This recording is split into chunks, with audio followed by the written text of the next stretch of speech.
Hello class. Today I'm going to talk about what is an academic paper. So an academic paper or essay is one genre of writing that you will do in college. You'll write different papers for your different courses throughout your college career. Um, Different departments will have different expectations for what they want from you and how you should write the paper. However, there are some features of a paper written in English that apply to many contexts, and that's what I want to talk with you about today. So let's go over some characteristics of strong papers. So the first point is that your paper is intentional. That means that when you write an academic paper, you need to be purposeful and intentional.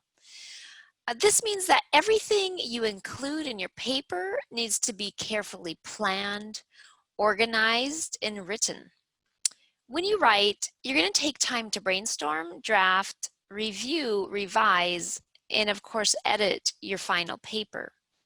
A strong paper is not written 2 hours before it's due. This is because academic writing is not just a stream of thinking. It's not a stream of consciousness. You can't just sit down and write whatever comes to your mind. That's called journaling. But this is not academic writing. Academic writing is organized and purposeful. I even say that imagine that you have to pay $100 for every word that you write in your paper. Now, you're not just going to say anything, right? Each word is going to be thought about and applied. And this is what I want you to think about every time you write anything for academics. Imagine you have to pay $100 for every word, right? You're going to think twice. The next point is that academic writing is organized. Papers are clearly laid out in an organized manner. Similar ideas are grouped together in paragraphs, and that's really what a paragraph is a group of similar ideas. And the paragraphs are put in an order that makes the most sense. Organization is something that just doesn't happen magically. It takes effort and work. You've got to read and reread to find the perfect organization for your paper. This starts by planning and outlining what you want to write about. Then you need to review what you write to make sure it makes sense. You may need to move a paragraph to the top or the bottom after you write the paper. And another thing is that I go back to one of my last videos about what is a sentence. I say a sentence equals an idea. Well, generally, you need 3 sentences to make a paragraph. This is generally speaking. Some paragraphs can have a lot more sentences, but you must have at least 3. One sentence is not a paragraph.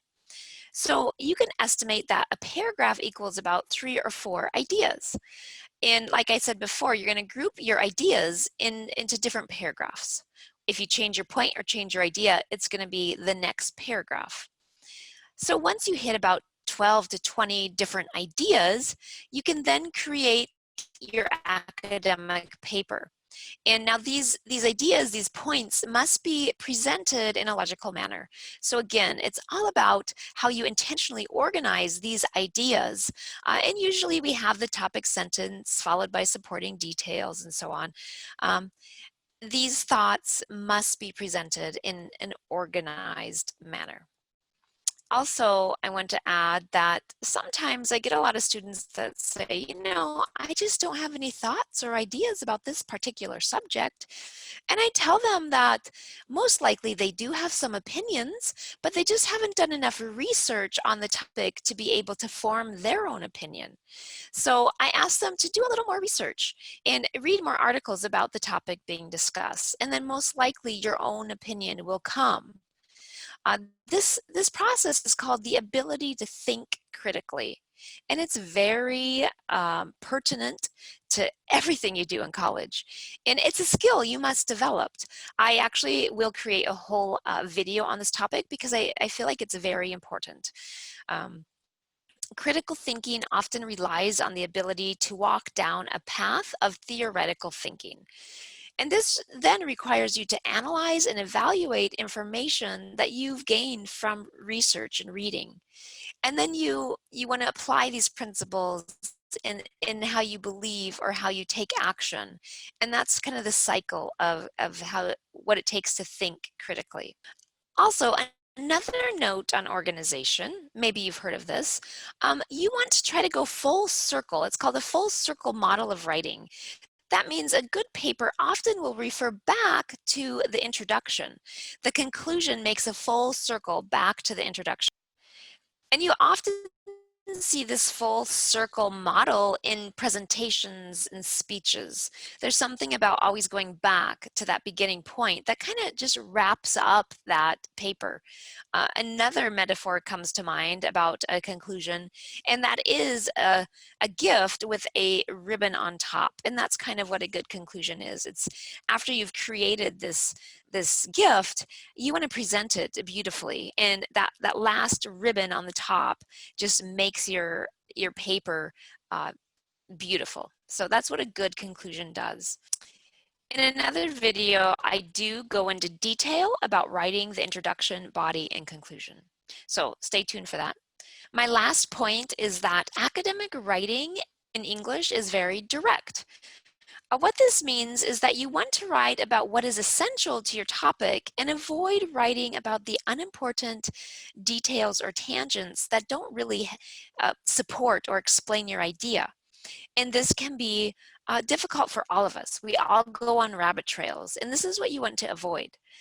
Furthermore, you need to be very clear and obvious with your topic. You're going to tell your reader what you're going to write about.